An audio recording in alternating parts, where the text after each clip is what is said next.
were running. We didn't have time to carry anything. No snow in Dominica, guys. Don't come with your snow jackets. There's no snow. Don't bring it. Don't bring it. You don't need it. But Christmas here, in January. yeah, January 7th. Christmas in January. In Ukraine, if you bought anything online, we didn't have customs for clearing. In Kenya, in Ukraine, wherever I have gone to, everybody minds their business. Oh, yeah. By the time I sat down, Yeah. everybody else that came into the bus said good morning. I'm like, why are you guys greeting me? me? You don't even know me. You say December. December. Where's the Z? Go and watch it. Oh, oh, oh, la la la la, oh, oh, oh, la la la la, oh, oh, oh. Hi guys, welcome back to the channel. You know how it's going, guys. You know how it's going, right? You know what I'm bringing to your table already. You know what I'm talking about. By the way, guys, my name is Precious Ayorinde. If you are new to this channel, you're welcome. Please don't leave without subscribing. Watch this video to the end. Like, comment, share, and all the good stuff. And beside me, I have a very beautiful lady called Jill. Jill. My name is Jill. What's your full name? Jill Koech. Chemutai is my middle name. Okay. And you're from Kenya? Yes. What part of Kenya are you from? First, the Pride of Africa, Kenya. And, Okay. I'm from a part called Eldoret. That's where I was raised, but my parents are from Kericho. Oh. Yeah. She's from the Pride of Africa. But I am representing the Giant of Africa. Is it really the giant? I feel like it's not the giant anymore. Hiya, is it because of our currency? Okay, definitely because of your currency. Like, how can Hi. one USD be like 1,000 naira? What are we talking about? It's bad, it's really bad. Sincerely, it's not good at all. No shade. There's no bullshit in this. It's affecting us and it's terrible. And I don't know why people are not voicing out about it again. Like we need to do something. I know people are doing something, but we need to do something. Well, the time you guys are supposed to do something, you didn't do something. When you were supposed to pick a better president. Don't come for me. Well, I'm speaking on my behalf. that's actually true. Because sometimes I'm just like, people don't want better things, but I don't know. They have their reasons for picking whoever they picked. But God will take care of us. That's all we know. Here. Yes. So Jill, it's nice having you on the channel. Thank you. I'm so happy to be here. Thank you for joining us today. Yeah. So guys, you already know we're going to be sharing life in Dominica as a Kenyan and Nigerian, but you guys already know about mine. I've shared it several times. Yes, and we are both African, but I'm from West Africa. Nigeria is in West Africa, you from East Africa. But anyway guys, we're going to be probing into the mind of Jill to find out how life has been living in Dominica. How long have you been in Dominica? Well, it's not up to a year. I came here last year, December 27th to be precise. So I've been here for like a few months. Let's just say 10. 10 months. Yeah, 10 months. And did you come here out of will? Not really out of will. Can you explain? It was the only option left. Not really the only, but the most feasible. What do you mean? Option. Where were you? What happened? Why was the only feasible option? Okay, so I was studying in Ukraine. I went to Ukraine in 2018, and I was there for 4 years. Then apparently Putin, the Russian president, decided to do a thing in February of 2022. So the war happened and we were still there. But God, being very kind, allowed us to escape. So we left.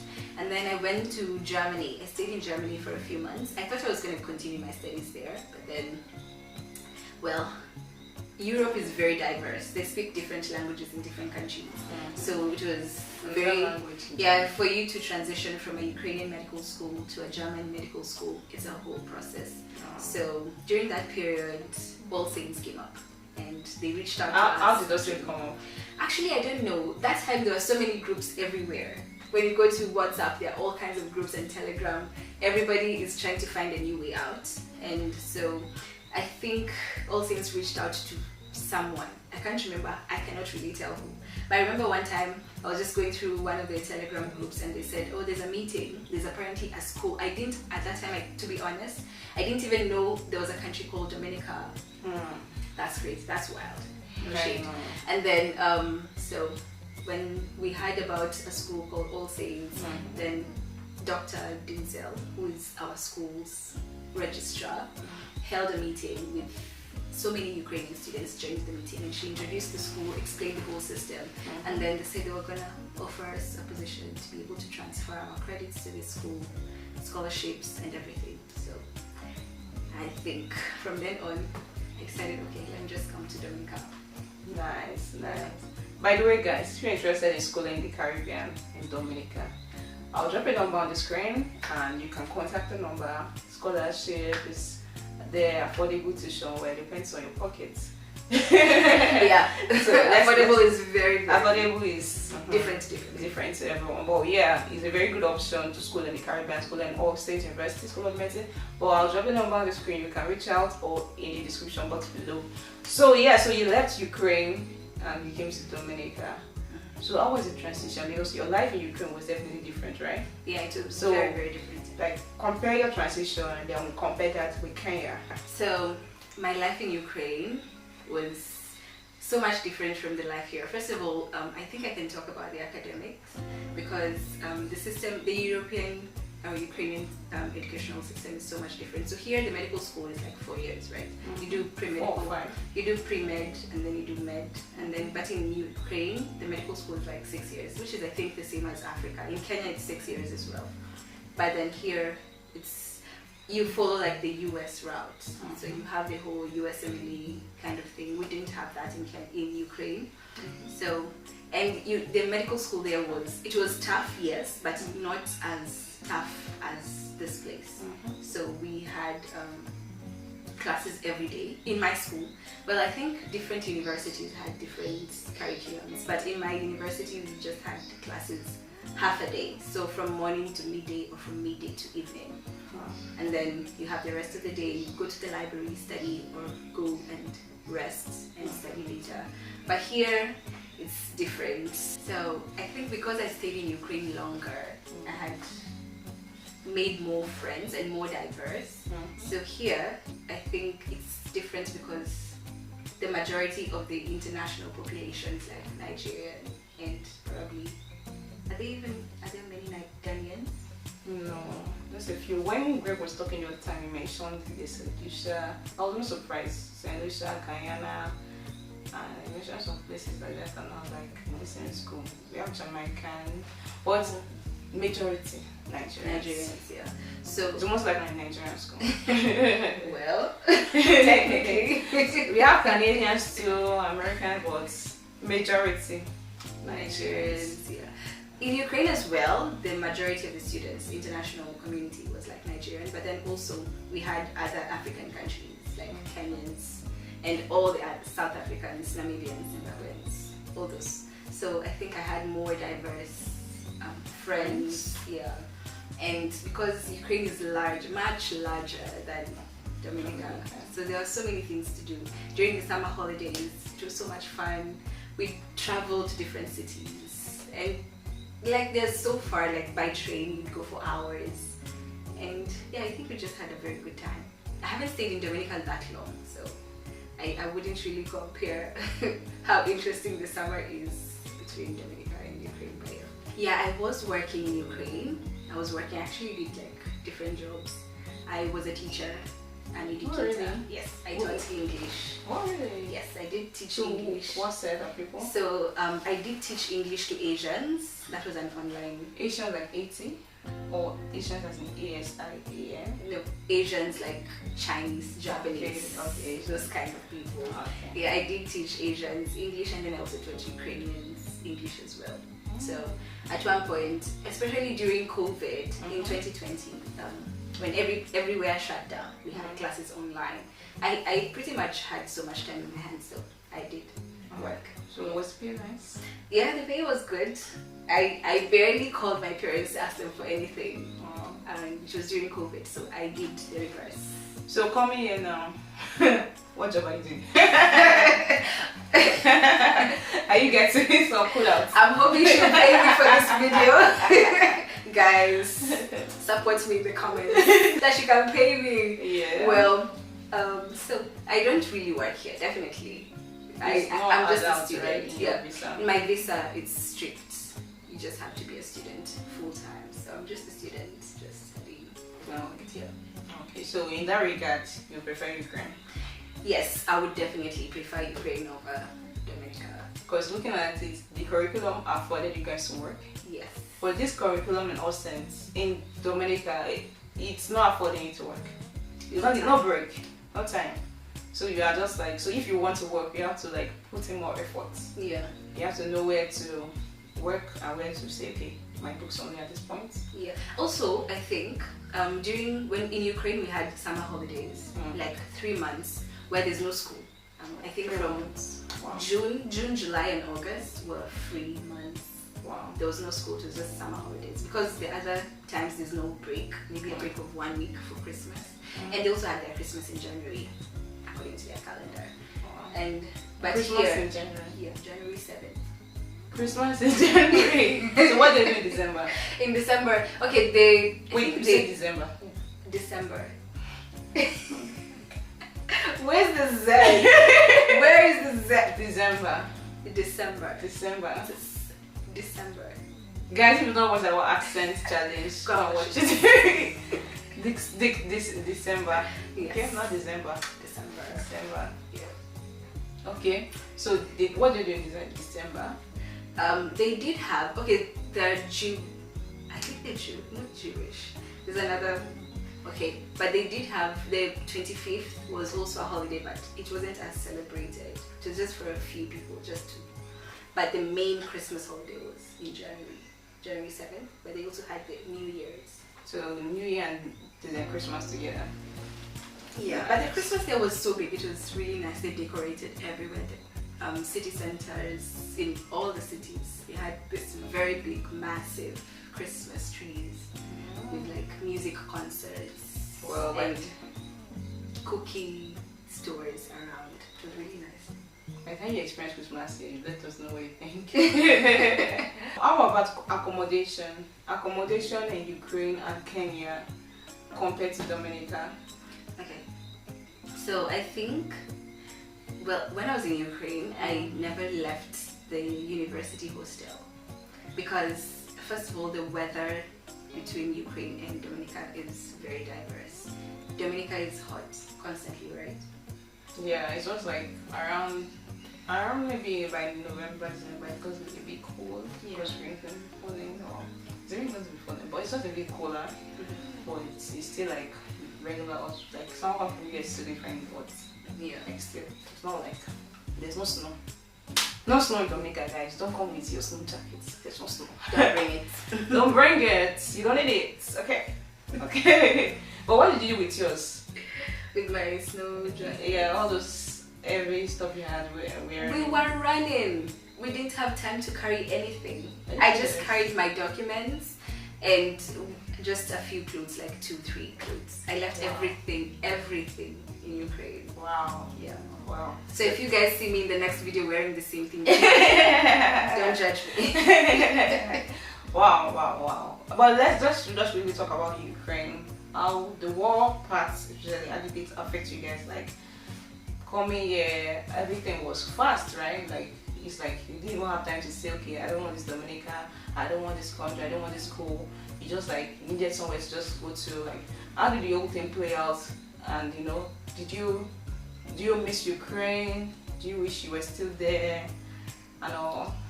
Well, yeah, it happened so fast because when everybody was saying, "Oh, the war is gonna happen," nobody took it serious because seriously, we are in the 21st century. I said 21st century. Who still fights in 21st century? Like, we didn't think it was gonna happen, so nobody took it seriously. We just kept on staying until one morning we woke up and everywhere was blowing up. Wow. It was crazy. But yeah, I think when things happened, when we moved to Germany, or people moved to different countries, Poland, Slovakia, Romania, it was also another experience for us. We're experiencing a new country, so we had the PTSD from the war, but then this is a new country, so you have to transition very fast, and we enjoyed our stay there. Some people are still there. Like most of my friends. I do miss Ukraine. I miss my friends so much. We still talk, but I miss the country. It was amazing. We're talking about accommodation earlier on. So you mentioned about the hostel there.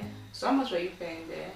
Okay, so because of the weather, I didn't want to leave the hostel because it's so expensive to cover the bills if you're living in an apartment. Yeah, you have to pay the bills, the heater, the heating system. And so I prefer to stay in the hostel because in the hostel you don't pay bills, you just pay your rent, which was in my hostel it was like 50 USD per month, which was very, very affordable. Definitely. 50 USD. What's 50 USD? But it was affordable and it was really nice. And you had your room. Yeah, you have your room, you have your bathroom, and just a few things that you, shared kitchen. So it was good enough. But here it's so expensive. I think I pay, how much is 700 USD? No, a bit less than 350 USD. Yeah, So like thereabouts, like 300 USD. 280, 90 thereabouts. Imagine for a month.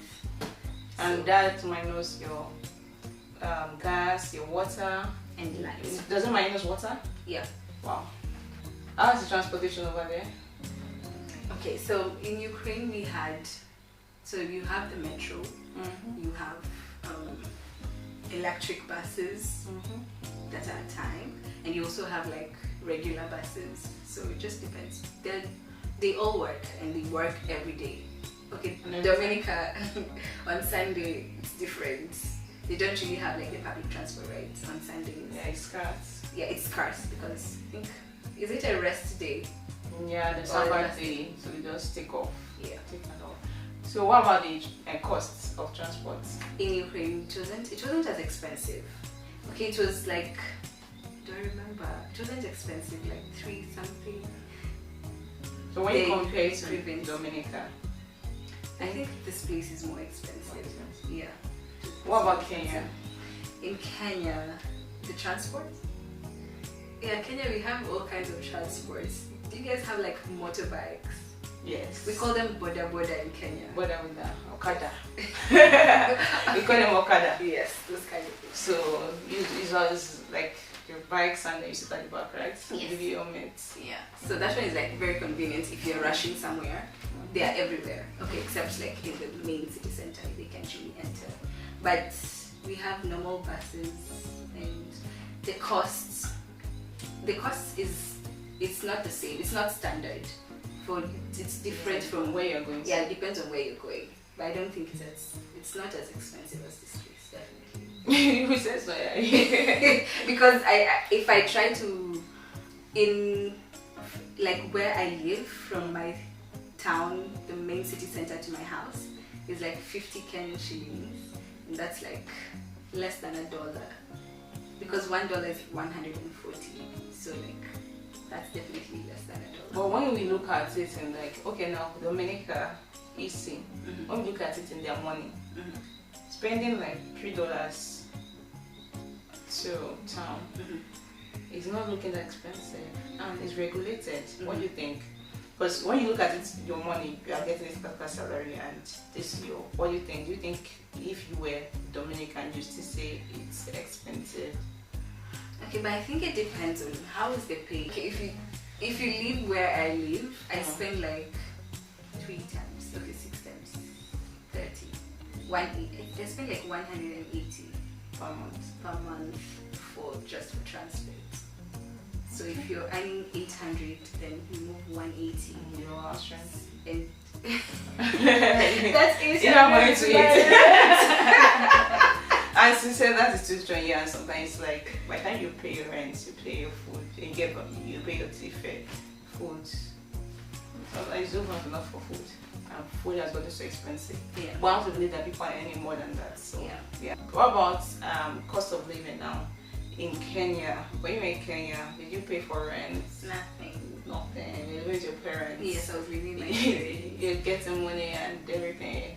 Everything from my parents. Life was smooth. I wasn't thinking about nothing. Just enjoying myself.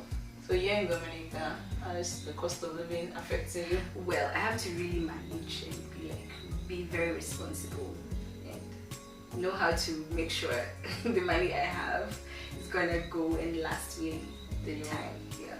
So do you think the cost of living here is higher than Kenya and Ukraine?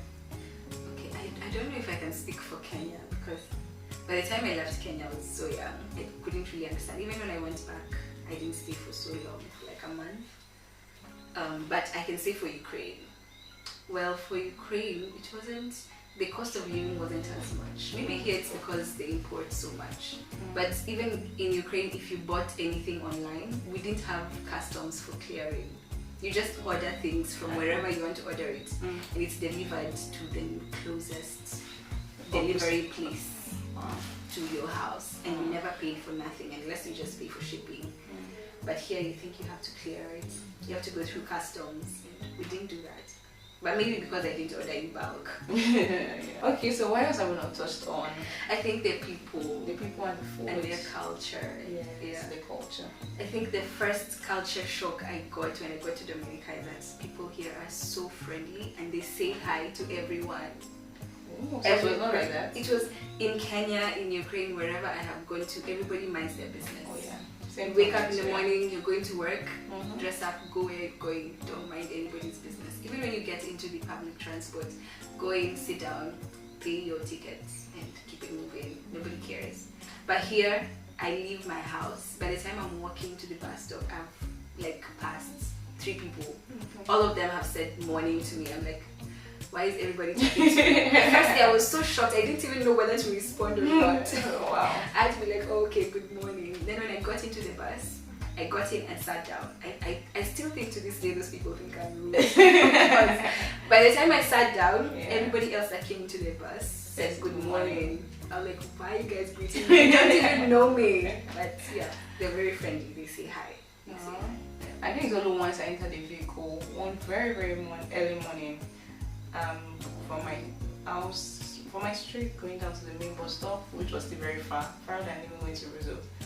And that's when I just want to say good morning. But that's the only time, say, all my life in Nigeria, that I entered the bus and someone say good morning. Really, right? Even on the dust, everybody's they're waking up 4 a.m. to go to work, coming back by 12 a.m. in the morning, and you sleep still.